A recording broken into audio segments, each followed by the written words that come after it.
Fais une pause et regarde-toi avec honnêteté. Demande-toi si tu es vraiment sur le point de commencer une étape différente de ta vie, ou si tu ne fais que prolonger une ancienne version de toi-même sous un nouveau nom. La plupart des gens ne restent pas bloqués par manque de rêve ni par absence d'effort. Ils prennent du retard parce qu'ils avancent en portant trop de choses. Des idées qui ne représentent plus ce qu'ils sont. Des habitudes qui ont autrefois servi de bouclier, mais qui sont aujourd'hui devenues des limites. Le véritable obstacle n'est généralement pas ce qui manque, mais tout ce qui est en trop. Il existe une image simple qui l'explique clairement. Imagine une barque en mer. Ce n'est pas la tempête qui la met en danger, mais le poids accumulé à l'intérieur. Des filets abîmés, des cordages usés et des objets inutiles qui restent là uniquement parce que personne ne se décide à les lâcher. Quand la houle s'intensifie, l'embarcation perd sa capacité de réaction, non à cause de la force du vent, mais à cause de la charge inutile qu'elle traîne. Il se passe quelque chose de très similaire dans la vie personnelle. Les philosophes stoïciens avaient déjà compris cette idée. Ils enseignaient que ce ne sont pas les faits en eux-mêmes qui nous troublent, mais ce à quoi nous nous accrochons intérieurement. Dans le monde actuel, nous nous attachons sans les remettre en question à des attentes extérieures, à des peurs héritées et à des routines qui nous déconnectent de nous-mêmes. Tout cela occupe de l'espace mental et émotionnel. Quand apparaît cette fatigue profonde de vivre en pilote automatique, il ne reste plus de marge pour corriger le cap. Avant de te fixer de grands objectifs pour l'avenir ou de te promettre des changements spectaculaires, il existe une tâche plus simple et bien plus honnête. Apprendre à lâcher prise. Lâcher ne signifie pas perdre, mais retrouver de l'espace. De l'espace pour penser plus clairement, ressentir avec plus de calme et décider en conscience. Quand l'inutile s'en va, l'essentiel émerge sans effort. L'un des poids les plus courants que les gens portent est la peur du jugement d'autrui.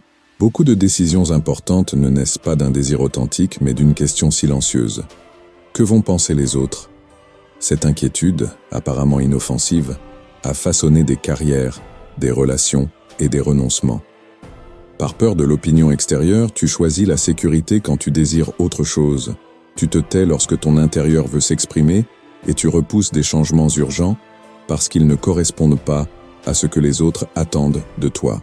Cette peur ne se manifeste généralement pas comme une panique évidente. Elle se présente déguisée en prudence, en bon sens, sous des phrases comme « ce n'est pas encore le moment » ou « mieux vaut ne pas se faire remarquer ». Peu à peu, tu t'habitues à mesurer chaque pas à l'aune de l'approbation extérieure et, sans t'en rendre compte, tu construis ta vie comme une réponse constante aux attentes des autres. Pendant ce temps, ta propre voix s'éteint progressivement. Le problème n'est pas l'existence des opinions, mais le fait de permettre à ces opinions de diriger tes décisions. À une époque dominée par les réseaux sociaux, les comparaisons constantes et les jugements immédiats, cette charge devient encore plus lourde. Beaucoup finissent par choisir de s'intégrer plutôt que de rester fidèles à eux-mêmes. Si tu continues à traîner cette peur, le temps passera, le calendrier changera, mais ta vie restera la même. De l'extérieur, cela ressemblera à de la stabilité. À l'intérieur, demeurera la sensation persistante de ne vivre qu'à moitié. Avec le temps, tu deviens habile à satisfaire les attentes, mais maladroit pour t'écouter toi-même. Cette déconnexion intérieure ne disparaît pas sans conséquence. Elle se manifeste par un épuisement émotionnel, par une frustration difficile à nommer, ou par le sentiment inconfortable d'avoir emprunté des chemins que tu n'as pas choisis consciemment. Lâcher la peur du jugement n'implique pas de devenir indifférent ni d'adopter une attitude provocatrice. Il ne s'agit pas de provoquer ni de prouver quoi que ce soit à qui que ce soit, mais de changer le point à partir duquel tu prends tes décisions. Cela signifie commencer à te demander avec honnêteté ce qui est juste pour toi, même lorsque cela ne reçoit pas d'applaudissements. Décider sans ressentir l'obligation de te justifier auprès de ceux qui ne vivent pas ta vie, et accepter que tout le monde ne comprenne pas ton chemin, en sachant que c'est aussi très bien ainsi. Ce processus ne se produit pas du jour au lendemain. C'est une pratique constante. Choisir de petites vérités personnelles plutôt que des commodités sociales, dire non là où tu acquiesçais auparavant par habitude, agir depuis une cohérence intérieure même si cela ne génère pas d'approbation immédiate. C'est un changement silencieux mais profondément libérateur. Lorsque tu cesses de vivre pour le regard des autres, quelque chose se réorganise à l'intérieur. Tu retrouves de l'énergie, de la clarté et un sens de direction. Tu commences à sentir que tes actions t'appartiennent, et avec le temps, cette sensation se transforme en un calme solide. Non pas une euphorie passagère, mais une paix stable, celle qui accompagne celui qui sait être resté fidèle à lui-même. Si à l'avenir tu restes conditionné par ce que les autres pensent, tu continueras à remettre ta propre vie à plus tard. Mais si tu décides de lâcher cette peur maintenant, tu n'obtiendras peut-être pas d'applaudissements, mais tu gagneras quelque chose de bien plus précieux. La tranquillité d'avancer sur ton propre chemin sans demander la permission. Un autre poids qu'il convient de lâcher concerne les relations qui consomment ton énergie. Toutes les dynamiques nuisibles ne sont pas évidentes. Il n'y a pas toujours des cris, des trahisons ou des conflits ouverts. Certaines relations paraissent normales de l'extérieur. Des conversations aimables, des routines partagées, une présence constante. Pourtant, après chaque rencontre, quelque chose en toi devient plus lourd. L'esprit se sent fatigué, l'humeur baisse, la motivation se dissout. Tu ne sais pas toujours l'expliquer, mais tu le perçois. C'est un signal subtil que beaucoup apprennent à ignorer. Ces relations ne te détruisent pas d'un coup. Elles t'usent lentement. Elles ne te poussent pas dans le vide, mais réduisent ta force et t'habituent à vivre avec moins d'énergie émotionnelle que ce dont tu as réellement besoin. Comme il n'y a ni drame ni conflit visible, on les tolère plus longtemps qu'il ne serait sain de le faire. Le problème, c'est que le corps et l'esprit ne mentent pas. Lorsqu'un lien te laisse constamment épuisé, il n'est pas neutre. Il consomme des ressources précieuses, ton temps, ton attention et ta sérénité intérieure. À long terme, cette usure a un coût profond. Il est difficile de lâcher ces liens parce que, bien souvent, ils ne sont pas maintenus par une affection authentique, mais par l'obligation, par la peur de paraître ingrat, par la crainte de blesser quelqu'un, même lorsque cette personne ne prend pas soin de toi. Beaucoup préfèrent s'épuiser plutôt que de décevoir, porter le poids plutôt que d'affronter l'inconfort de poser des limites. D'un point de vue plus conscient, donner du temps et de l'énergie sans attention ni discernement n'est pas de la générosité, c'est un manque de soin envers soi-même. Dans la vie actuelle, cette erreur s'est normalisée. On confond la loyauté avec le sacrifice permanent et la proximité avec une disponibilité absolue. Le résultat est clair.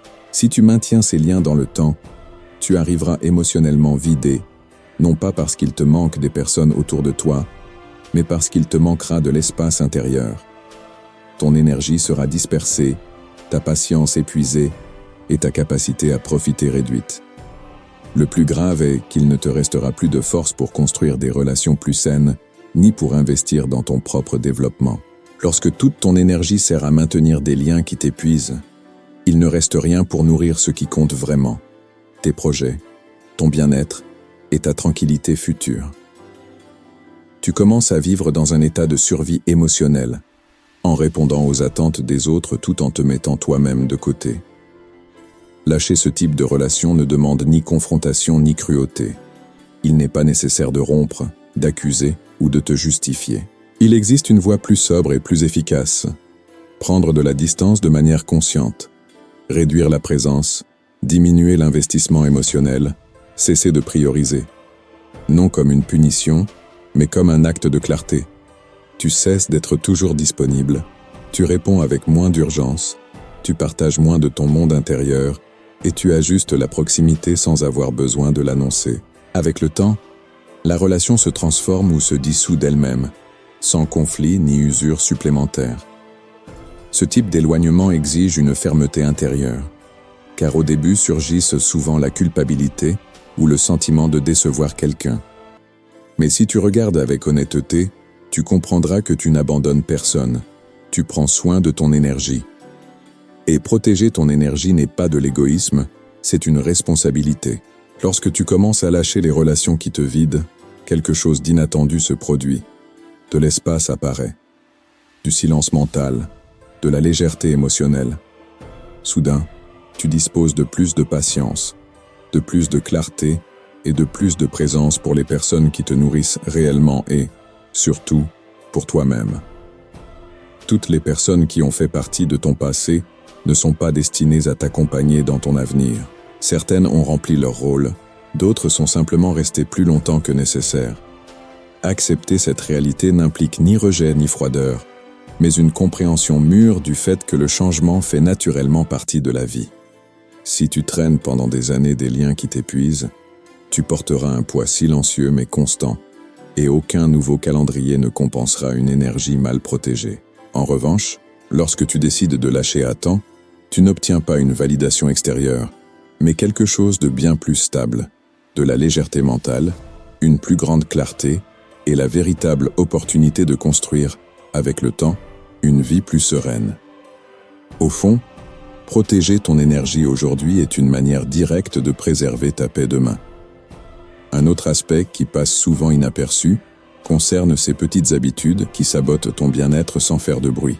Beaucoup de personnes croient que leur destin dépend de décisions grandes et visibles, comme un travail, une relation ou un changement radical. Pourtant, ce qui façonne réellement la vie se joue dans le quotidien. Ce sont les actions minimales que tu répètes chaque jour sans les remettre en question qui finissent par tracer la direction. Consulter ton téléphone de manière automatique, consommer des stimulations vides pour combler les silences, remettre l'essentiel à plus tard jusqu'à l'épuisement, ou vivre en réaction plutôt qu'en choix. Tout cela semble inoffensif parce que cela ne provoque ni culpabilité immédiate ni crise évidente, mais agit comme un courant lent qui, sans que tu t'en rendes compte, t'éloigne du chemin. Chaque fois que tu choisis le facile plutôt que le significatif, quelque chose en toi s'affaiblit de manière presque imperceptible. Le véritable danger de ces habitudes ne réside pas dans leur intensité, mais dans leur répétition constante. Elles ne te nuisent pas du jour au lendemain, mais avec le temps, elles érodent ton attention, réduisent ton énergie mentale et t'habituent à éviter l'effort précisément quand tu en as le plus besoin. Arrive un moment où tu veux changer et tu découvres que tu ne disposes plus de la force que tu croyais acquise. L'esprit se façonne à partir de ce que tu répètes. Tes pensées, tes stimulations quotidiennes et tes pratiques constantes finissent par définir ta manière de voir et de vivre la réalité. Si tu normalises la distraction, tu perds en profondeur. Si tu fais de la procrastination une routine, tu affaiblis ta capacité d'agir. Non pas parce que tu en es incapable, mais parce que tu t'entraînes chaque jour à ne pas le faire. Ces habitudes sont particulièrement trompeuses parce qu'elles offrent un soulagement immédiat, une pause illusoire, une sensation momentanée de repos. Mais ce soulagement a un coût. Il te laisse plus dispersé, moins satisfait et de plus en plus éloigné de la vie que tu dis vouloir construire. Avec le temps, vivre en dessous de ton potentiel devient quelque chose de normal. Le piège consiste à croire que le changement exige une transformation radicale ou une discipline extrême. En réalité, le changement commence de manière bien plus simple, par l'observation consciente. Prendre conscience, sur le moment même, que tu répètes un comportement qui ne te sert plus. Pas plus tard, pas demain, maintenant. Lorsque tu remarques que tu évites une tâche importante, tu t'arrêtes. Lorsque tu te rends compte que tu consommes un contenu qui ne t'apporte rien, tu fermes l'application. Lorsque tu reconnais que tu agis par inertie, tu choisis autre chose, même si c'est minime. Non comme une punition, mais comme une manière de reprendre le contrôle.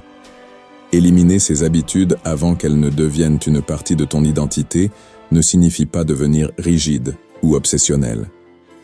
Cela signifie cesser de te traiter comme quelqu'un qui ne mérite pas d'attention. Cela implique de t'observer avec une honnêteté sereine, d'identifier quelles actions, aussi minimes soient-elles, t'éloignent de la vie que tu souhaites à long terme et de les couper progressivement. Tu n'as pas besoin de tout faire parfaitement, ni d'être irréprochable.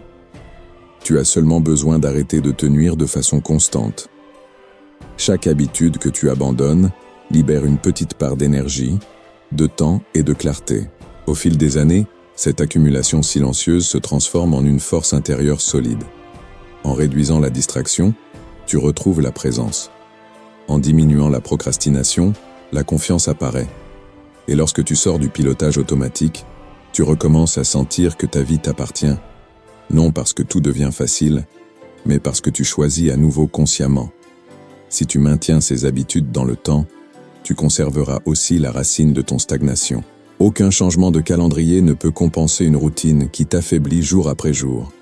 En revanche, lorsque tu choisis de t'observer et de lâcher sans drame ni culpabilité, une transformation profonde s'opère. Tu commences à construire une vie plus consciente, plus cohérente avec ce que tu es et plus légère. Avec les années, cette cohérence quotidienne devient quelque chose que beaucoup désirent et que peu cultivent, la sérénité. Au final, ce n'est pas le monde qui use le plus, mais ces petits actes quotidiens que tu choisis de ne pas remettre en question. T'en libérer est l'un des cadeaux les plus précieux que tu puisses offrir à ton moi futur. Un autre poids fréquent est le besoin de tout avoir sous contrôle.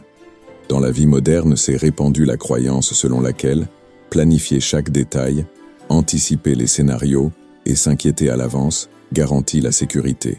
Beaucoup de personnes vivent en passant sans cesse le futur en revue dans leur esprit, en ajustant des possibilités, en imaginant des erreurs qui n'existent pas encore. Elles confondent le contrôle avec la protection, alors qu'il s'agit en réalité d'une source permanente de tension. La vie ne s'ajuste jamais complètement à tes prévisions. Quels que soient les plans et les calculs que tu fasses, il y aura toujours des facteurs hors de ta portée, des personnes qui agissent de manière imprévisible, des circonstances qui changent sans prévenir et des résultats qui ne dépendent pas uniquement de tes efforts. Planifier n'est pas le problème. Le problème apparaît lorsque la planification se transforme en l'illusion de dominer la réalité. Quand le besoin de contrôle devient excessif, le coût est élevé. Une anxiété persistante surgit, une sensation d'alerte continue, comme si quelque chose était sur le point d'échouer. L'esprit ne se repose pas et le corps reste en tension. Chaque imprévu est vécu comme une menace et, lorsque les choses ne se passent pas comme tu l'espérais, la frustration et la colère apparaissent, envers toi-même comme envers le monde. Cette usure ne se remarque généralement pas immédiatement. Elle s'accumule avec le temps.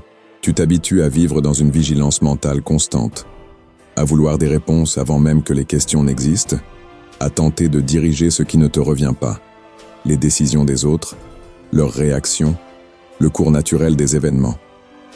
Cette lutte silencieuse finit par t'épuiser. La véritable clarté consiste à se rappeler que ton pouvoir réel se limite à tes actes et à tes jugements. Tu ne contrôles ni les résultats, ni les circonstances extérieures, ni le comportement des autres. Quand tu l'oublies, tu commences à te battre contre la réalité au lieu de l'habiter, et ce combat est toujours perdu. Si tu traînes cette rigidité dans le temps, tu arriveras fatigué avant même de commencer une nouvelle étape. Non pas parce que la vie est plus dure, mais parce que tu seras moins flexible, moins capable de t'adapter. Chaque changement inattendu te semblera une défaite et chaque tournant, une injustice. Tu finiras par réagir à la vie au lieu de la vivre. De plus, l'obsession du contrôle a un autre effet silencieux. Elle t'éloigne du présent. Tu es tellement concentré sur ce qui pourrait arriver que tu ne profites pas de ce qui se passe maintenant. Le moment présent devient une simple formalité en direction d'un futur qui arrive rarement comme tu l'avais imaginé. Lâcher le contrôle n'est ni se rendre ni devenir passif. C'est redéfinir l'endroit où tu places ton énergie. Cela signifie cesser d'essayer de dominer ce qui ne dépend pas de toi et commencer à renforcer ce qui est réellement entre tes mains, tes décisions, ton attitude et ta manière de répondre à l'imprévu. C'est là que réside la véritable force intérieure. Avant que n'arrive le futur que tu imagines, l'exercice est clair. Apprendre à faire davantage confiance à ta capacité de répondre qu'à ton besoin de contrôler. Observe attentivement combien de tes préoccupations sont dirigées vers des aspects qui ne dépendent pas de toi. L'opinion des autres, des résultats qui n'existent pas encore, ou des scénarios qui ne vivent que dans ton esprit. Peu à peu, apprends à les lâcher, non pas brutalement ni en les niant, mais avec conscience. Chaque fois que le besoin de contrôler apparaît, rappelle-toi calmement où s'arrête ta responsabilité. Au lieu de la rigidité, cultive la capacité d'adaptation. À la place d'une prévoyance obsessionnelle, développe la présence. Apprends à mieux répondre à ce qui se produit, plutôt que d'essayer de tout anticiper.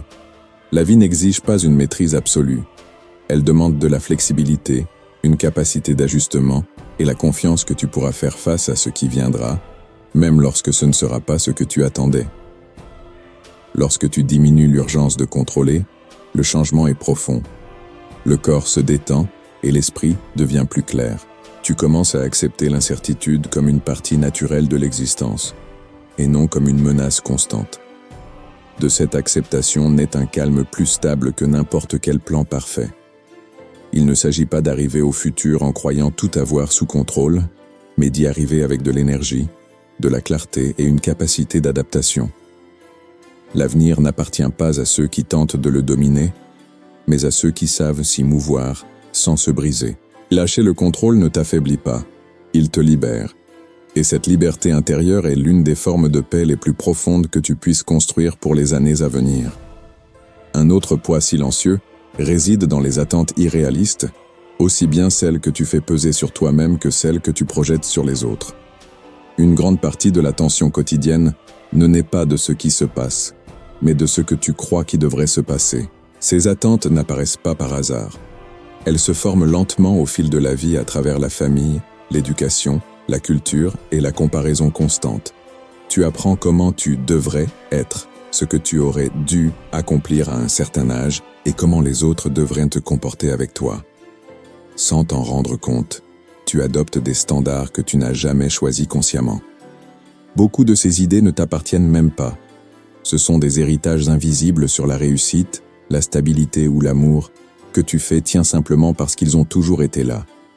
Lorsque la réalité ne correspond pas à ce scénario, la frustration apparaît. Non pas parce que tu échoues, mais parce que le cadre à partir duquel tu mesures est irréaliste. Vivre sous des attentes mal ajustées a un effet profondément usant. Quoi que tu fasses, cela ne semble jamais suffisant. Il y a toujours quelque chose en suspens, un objectif qui se déplace. Tu t'exiges plus que de raison et en même temps, tu es déçu des autres parce qu'ils ne répondent pas à ce que tu avais imaginé. Le résultat est une insatisfaction persistante. Tu ne te reposes même pas lorsque tu avances. Une grande part du mal-être humain naît de l'exigence que la réalité se comporte selon nos désirs, au lieu d'apprendre à la voir telle qu'elle est. Lorsque tu t'accroches à des attentes rigides, tu deviens non seulement dur envers toi-même, mais aussi injuste envers les autres. Tu attends qu'ils comprennent, qu'ils réagissent, et qu'ils agissent comme toi tu le ferais. Quand cela n'arrive pas, tu l'interprètes comme un manque et non comme une différence légitime. Si tu traînes ces attentes dans le temps, l'usure sera profonde. Tu vivras en compétition avec une version idéale qui n'est jamais atteinte. Chaque réussite perdra rapidement sa valeur, et chaque erreur semblera confirmer un sentiment d'insuffisance. Les relations se tendront, car personne ne peut soutenir longtemps le poids d'attentes irréalistes. Lâcher ses attentes ne signifie ni se résigner, ni se contenter de moins. Cela signifie apprendre à distinguer celles qui t'appartiennent de celles qui ne t'appartiennent pas. Te demander avec honnêteté si ce que tu t'exiges naît d'une aspiration authentique ou d'une pression apprise, et si ce que tu attends de l'autre est raisonnable ou le fruit d'une projection personnelle. Le premier ajustement se fait dans ton dialogue intérieur.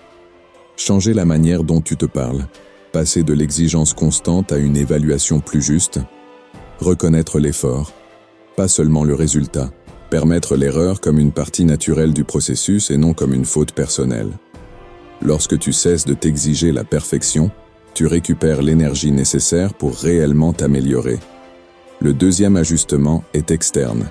Accepter que les autres ne sont pas là pour satisfaire tes attentes. Chaque personne agit à partir de son histoire, de ses limites et de son niveau de conscience. Lorsque tu lâches le besoin qu'il soit différent, le conflit diminue et ta paix intérieure s'élargit. Ce regard ne nie pas le désir de grandir, il le cadre. Il t'invite à te concentrer sur ce qui dépend réellement de toi. Ton intention, ta constance et ton attitude face au chemin que tu parcours. Quand tu cesses de t'obséder pour le résultat, celui-ci retrouve la place qui lui revient, une conséquence naturelle et non une charge permanente. En te libérant d'attentes irréalistes, un changement profond s'opère. Tu te sens plus léger, plus connecté au présent. Tu commences à apprécier les progrès discrets, l'apprentissage continu et la cohérence intérieure. La vie cesse de ressembler à un examen permanent et commence à se vivre comme une pratique quotidienne. Lâcher des idéaux inatteignables n'est pas renoncer, c'est récupérer l'énergie prisonnière d'exigences impossibles. C'est cesser de te punir pour ne pas correspondre à une version fictive de toi-même. Avec le temps, cette libération se transforme en une manière de vivre plus honnête et plus sereine. Accepter la réalité sans lutter contre elle ne réduit pas ton ambition, elle la rend plus claire. Et cette clarté est l'un des piliers les plus solides d'une paix durable. Un autre poids silencieux est le besoin constant d'avoir raison. Beaucoup de personnes tombent dans ce piège sans s'en rendre compte, transformant chaque conversation en un espace où elles doivent prouver leur valeur personnelle. On ne dialogue plus pour comprendre, mais pour s'imposer. On n'écoute plus pour se relier, mais pour mieux répondre. Peu à peu, cette attitude devient une partie de l'identité. Si je ne ressors pas gagnant, j'ai l'impression de perdre une part de moi-même. Au fond, ce besoin ne naît pas de la sécurité, mais de la peur. Peur de paraître faible, de ne pas être respecté, de disparaître si son opinion ne prévaut pas. C'est pourquoi même les sujets les plus simples finissent en discussion. Chaque désaccord est perçu comme une menace et chaque point de vue différent comme une attaque personnelle. Ce qui pourrait être un échange humain devient une lutte d'ego.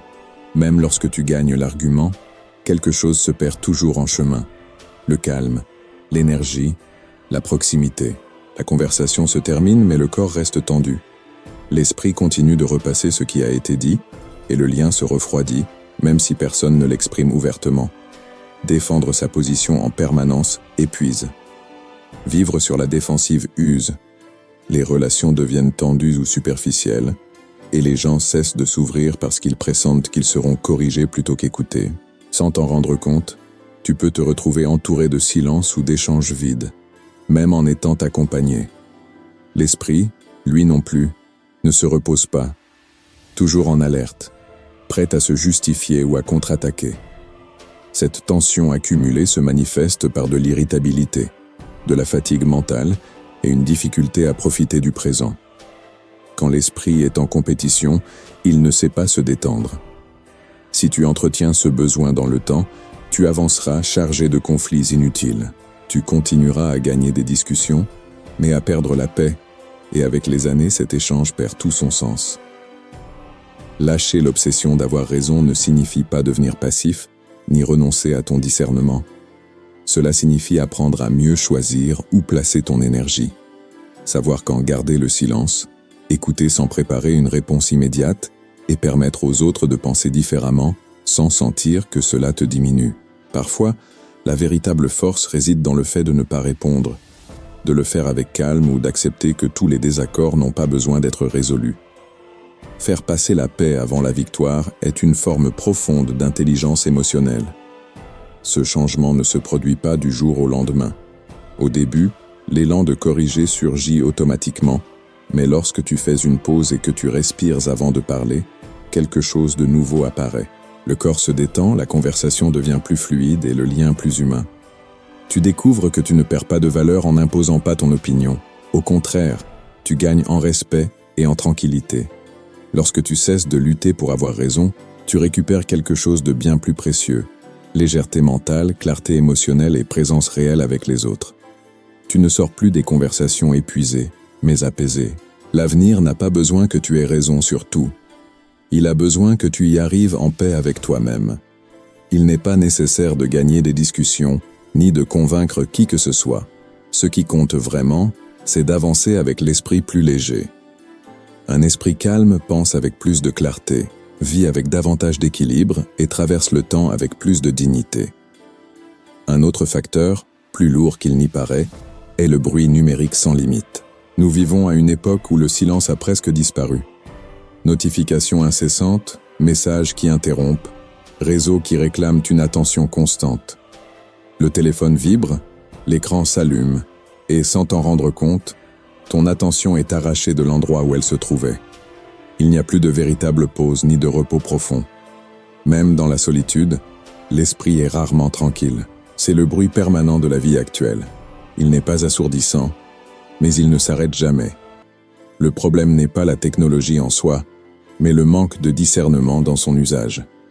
Tu réagis avant de décider, tu réponds avant de réfléchir, et tu passes d'un stimulus à l'autre sans en mener aucun à terme. Avec le temps, l'esprit s'habitue à la fragmentation. Les conséquences sont subtiles. mais profondes. Les pensées perdent leur continuité, la concentration s'affaiblit et la réflexion profonde commence à déranger. Le silence génère de l'inquiétude et tu ne sais plus être avec toi-même sans qu'un écran serve d'intermédiaire. Lorsqu'il n'y a plus d'espace intérieur, il n'y a pas non plus de clarté. Un esprit dispersé ne parvient pas à se gouverner. L'attention est une ressource précieuse et, lorsqu'elle est donnée sans filtre, la vie elle-même se dilue. Si tu portes ce bruit en permanence, tu arriveras au futur mentalement épuisé, incapable de soutenir des décisions importantes ou d'écouter tes propres questions. On ne peut pas construire une vie consciente à partir d'un esprit saturé, ni trouver la sérénité quand tout interrompt. Réduire le bruit numérique ne signifie pas s'isoler du monde, ni rejeter la technologie, mais mettre de l'ordre. Cela signifie l'utiliser avec intention. De la même manière que tu organiserais un espace physique, tu peux aussi organiser ton environnement numérique, désactiver les notifications inutiles, limiter le temps passé sur les réseaux, choisir des moments précis pour consulter les messages au lieu d'être disponible toute la journée. Le geste le plus puissant est simple et difficile à la fois. Choisir le silence plutôt que la réaction automatique. Ne pas répondre immédiatement, ne pas regarder chaque alerte. Au début, cela dérange et donne l'impression de manquer quelque chose. Mais en réalité, ce que tu perdais, c'était toi-même. Quand le bruit diminue, la clarté apparaît, la présence aussi, et l'esprit devient plus stable. Tu recommences à soutenir des idées complètes, à sentir que ton temps t'appartient. Le calme n'arrive pas tout seul, il se cultive. Et dans un monde bruyant, choisir le silence est un acte profond de sagesse. Un autre ennemi silencieux de la sérénité est la répétition des pensées négatives.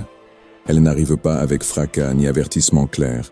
Elles apparaissent simplement encore et encore, jusqu'à se fondre dans le paysage mental. Beaucoup de personnes croient que leur malaise vient d'un manque d'opportunités, de chance ou de soutien, mais elles regardent rarement là où se joue réellement la bataille, l'esprit. Ces pensées ne sont pas toujours dramatiques. Elles se présentent souvent sous forme de phrases brèves et apparemment inoffensives. « Je ne suis pas assez. Ce n'est pas pour moi. Je finis toujours de la même façon. » Elles ne semblent pas dangereuses parce qu'elles ne crient pas. Elles murmurent. Et c'est précisément pour cela qu'elles s'installent. À force de répétition, elles cessent d'être de simples idées et se transforment en croyances. Et une croyance, avec le temps, oriente les décisions, les actions et les renoncements. Le processus est lent mais constant. D'abord le doute apparaît, puis tu agis avec moins d'énergie, ensuite tu évites de t'exposer. Plus tard, tu justifies l'abandon et, finalement, tu conclus que cela n'a jamais été possible. Non pas parce que la réalité l'a prouvé, mais parce que ton esprit avait déjà écrit la fin avant de commencer. L'esprit a tendance à confondre le familier avec le vrai. Beaucoup de ces pensées se nourrissent de comparaisons constantes. Tu observes la vie des autres et tu as l'impression que tout le monde avance sauf toi. Tu te convaincs que tu es arrivé trop tard, que ce n'est plus le moment, que l'occasion est passée.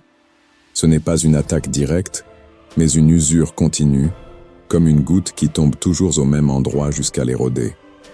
Ce dialogue intérieur devient un bruit de fond qui accompagne chaque tentative de changement.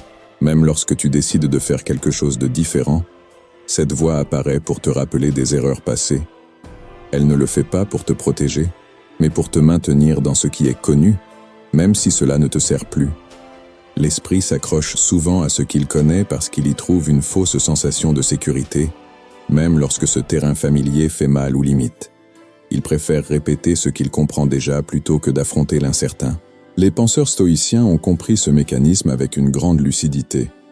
Pour eux, la qualité de la vie n'était pas déterminée par les événements extérieurs, mais par la manière dont ceux-ci étaient interprétés.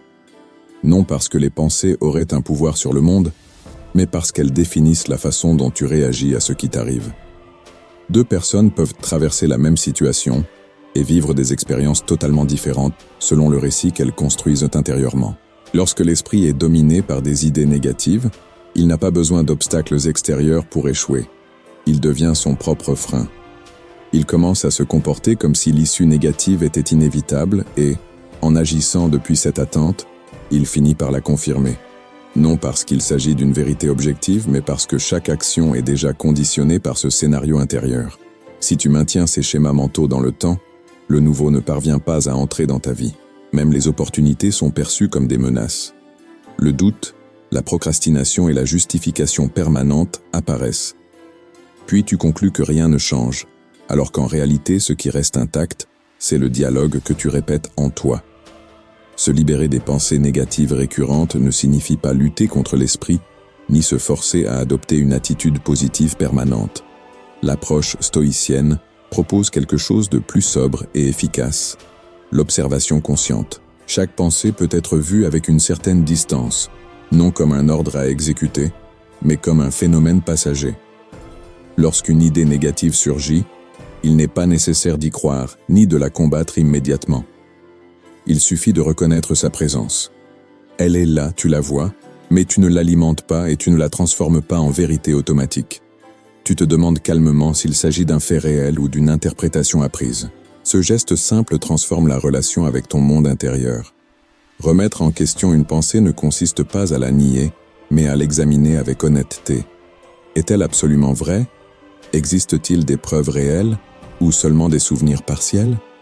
Est-ce que je réagis depuis la peur ou depuis la raison? Ces questions ne cherchent pas à te convaincre de quoi que ce soit, mais à rendre à l'esprit sa fonction juste, analyser, non dominer. Avec la pratique, un espace intérieur se crée, une petite distance entre toi et ce que tu penses, et dans cet espace, quelque chose d'essentiel se produit. Tu retrouves la liberté de choisir comment agir. Tu cesses de réagir automatiquement et tu n'es plus emporté par la première idée qui apparaît. Tu deviens plus conscient, plus serein et plus maître de toi-même. Ce changement ne se produit pas du jour au lendemain. La répétition qui a créé le problème est aussi nécessaire pour l'affaiblir. Chaque fois que tu ne suis pas une pensée négative, son influence diminue. Chaque fois que tu agis malgré le doute, tu brises le cycle. Peu à peu, l'esprit apprend que tout ce qu'il pense ne mérite pas d'être obéi. Avancer vers l'avenir en portant des pensées négatives, c'est comme marcher avec des freins enclenchés. Les lâcher ne garantit ni des succès immédiats, ni des résultats spectaculaires. Le stoïcisme ne promet jamais cela. Ce qu'il offre, en revanche, est plus profond. De la clarté, un calme intérieur et la possibilité d'agir sans te saboter de l'intérieur. Lorsque tu cesses de croire aveuglément à tes idées négatives, quelque chose se libère. Les problèmes ne disparaissent pas, mais une relation plus lucide, plus solide et plus bienveillante avec toi-même naît. À partir de là, chaque étape de la vie devient plus habitable.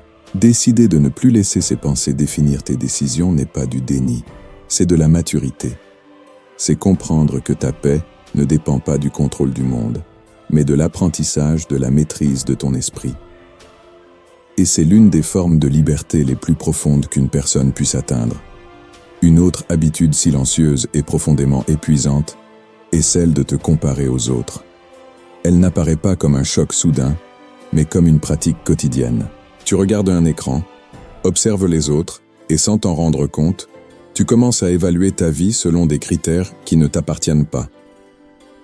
La comparaison semble naturelle, presque inévitable, mais du point de vue stoïcien, c'est un piège subtil qui vole la sérénité, la clarté et le sens. La comparaison promet de l'orientation, mais elle finit par engendrer la confusion. Elle te fait croire qu'il existe un seul chemin correct, un rythme obligatoire et un âge précis pour accomplir certaines choses, alors qu'en réalité, chaque vie suit sa propre cadence. Vivre en te comparant aux autres, c'est entrer dans une course sans ligne d'arrivée. Lorsque tu rattrapes quelqu'un, une autre personne apparaît plus loin.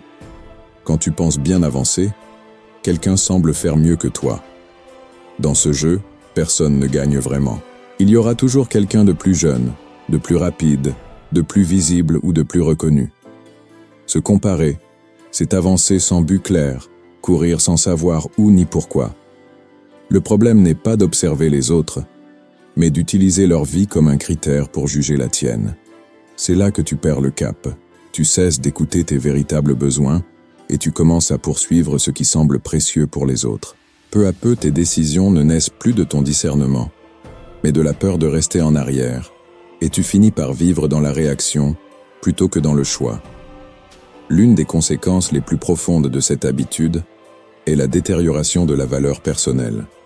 Lorsque tu te compares de manière constante, ton estime de toi se retrouve liée à des facteurs externes. Si aujourd'hui tu te sens inférieur à quelqu'un, tu te perçois comme moindre. Si demain tu te situes au-dessus, le soulagement dure peu. Cette instabilité émotionnelle te rend dépendant de circonstances que tu ne contrôles pas.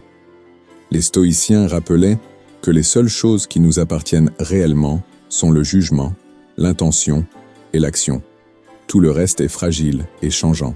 Lorsque tu fondes ta valeur sur la comparaison, tu remets ton équilibre intérieur entre des mains étrangères et tu perds quelque chose d'aussi important, la capacité de reconnaître et de respecter ton propre cheminement. Chaque personne avance avec une histoire différente, un contexte distinct, ses propres blessures et des opportunités uniques. Se comparer efface ces différences et t'oblige à ignorer ce que tu as déjà surmonté et appris. Tu commences à minimiser tes progrès parce qu'ils ne coïncident pas avec ceux des autres. Le chemin cesse d'être un espace de croissance et devient un tribunal intérieur où tu te juges sans cesse avec dureté. Du point de vue stoïcien, cette attitude est profondément injuste envers toi-même. Marc Aurèle insistait sur le fait de ne pas gaspiller son énergie à se préoccuper de ce que les autres font ou possèdent, mais d'agir conformément à sa propre nature et à ses principes. Se comparer t'éloigne de ce que tu peux gouverner et te fixe sur ce qui échappe à ton contrôle. Lâcher cette habitude ne signifie pas t'isoler ni cesser de regarder le monde, mais changer de point de référence. Le premier pas consiste à arrêter d'observer de manière obsessionnelle le parcours des autres, non pour le mépriser, mais pour reconnaître qu'il n'est pas le tien. Chaque fois que tu remarques que ton esprit commence à se comparer, fais une pause consciente et demande-toi si cette pensée te rapproche d'une vie plus sereine ou si elle ne fait qu'alimenter l'anxiété. Le deuxième pas est plus simple et plus puissant. Mesurer ton avancée uniquement par rapport à la personne que tu étais auparavant. Non pas dans l'exigence, mais dans l'honnêteté.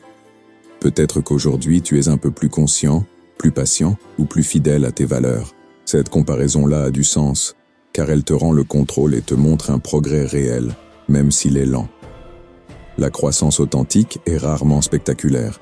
Elle se produit presque toujours en silence. Dans ce processus, la gratitude joue un rôle central. Non pas une gratitude superficielle, mais une gratitude profonde, tournée vers ton propre rythme. Être reconnaissant non seulement pour ce que tu as déjà accompli, mais aussi pour ce que tu es en train de construire. Être reconnaissant de l'effort, même lorsque les résultats ne sont pas encore visibles. Lorsque tu pratiques cette attitude, la comparaison perd de sa force. Ton attention cesse de se focaliser sur ce qui manque et s'ancre dans ce qui existe déjà. Il est vrai que la comparaison ne disparaît pas du jour au lendemain, car nous vivons dans une culture qui l'encourage. Mais tu peux choisir de ne pas l'alimenter. Chaque fois que tu choisis de revenir à toi-même, tu renforces une vie intérieure plus stable et plus respectueuse. Regarder l'avenir depuis cette perspective change tout. La satisfaction ne naît pas du fait d'avoir dépassé les autres, mais d'avoir été cohérent avec toi-même. De regarder en arrière et de savoir que tu as vécu selon tes valeurs, et non selon les attentes d'autrui. Celui qui apprend à lâcher la comparaison construit une paix qui ne dépend ni des applaudissements, ni de classements invisibles. Avant d'avancer, fais un engagement silencieux envers toi-même. Cessez de vivre comme une copie et commencez à vivre comme une expression authentique. Ta vie n'est pas une compétition permanente, ni le reflet des réussites des autres. C'est un processus unique qui mérite patience, attention et respect. La question essentielle avant d'avancer n'est pas ce que tu vas obtenir ni combien d'objectifs tu vas atteindre, mais ce que tu es prêt à lâcher. L'avenir ne se construit pas seulement en ajoutant de nouvelles choses, mais en te libérant de ce qui ne soutient plus ta vie. Les stoïciens comprenaient que la légèreté intérieure est une forme de force. Tout ce que tu portes inutilement conditionne ta manière de penser, de décider et de vivre. Des peurs non questionnées, des relations qui épuisent, un bruit constant, des pensées répétitives qui limitent et des comparaisons qui détournent. Rien de tout cela ne disparaît avec un simple changement de calendrier. Cela s'efface seulement lorsque tu choisis de le lâcher en pleine conscience. La transformation la plus profonde n'a pas besoin d'annonce ni de témoins. Elle se produit en silence et c'est précisément elle qui détermine si tu avances l'esprit chargé ou avec un sentiment de liberté intérieure. Marc Aurèle affirmait qu'une bonne vie ne dépend pas des circonstances extérieures, mais d'un ordre intérieur bien entretenu. Cet ordre ne s'obtient pas en accumulant, mais en épurant, en retirant le superflu, en protégeant l'essentiel et en apprenant à s'arrêter à temps. Il n'est pas nécessaire de faire de grandes promesses ni de prouver quoi que ce soit à qui que ce soit. Il ne s'agit pas de repartir de zéro, mais d'agir avec cohérence, pas à pas, décision après décision, renoncement après renoncement. Au final, ce n'est pas le temps qui te transforme, c'est toi qui décides avec quel poids avancer. La véritable sérénité apparaît lorsque tu comprends que mieux vivre ne signifie pas toujours avoir plus, mais porter moins.